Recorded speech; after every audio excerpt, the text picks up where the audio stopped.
75 साल की उम्र ने इश्तिहार बराए रिश्ता दिया।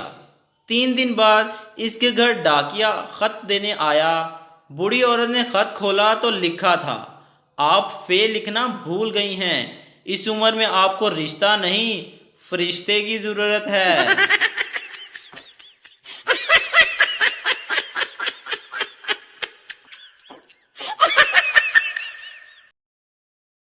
एक चर्सी कब्रिस्तान में बैठा चर्स पी रहा था। पुलिस आ गई तो चर्सी ने चर्स छुपा दी। पुलिस, क्या कर रहे हो? चर्सी, कुछ नहीं, अपने वालिद के लिए दुआ कर रहा हूँ। पुलिस, लेकिन ये तो किसी छोटे बच्चे की कब्र है। चर्सी, वालिद साहब बचपन में ही फौत हो गए थे।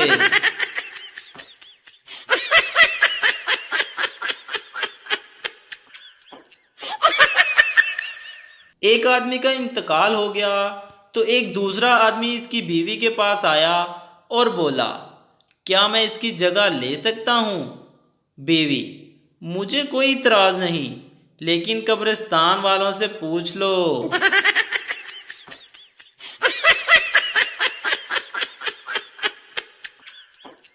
एक सरदार और सरदारनी की नई नई शादी हो गई थी। सरदारनी, हमारी शादी को 24 घंटे हो गए। सरदार, और ऐसा लगता है जैसे कल की बात हो।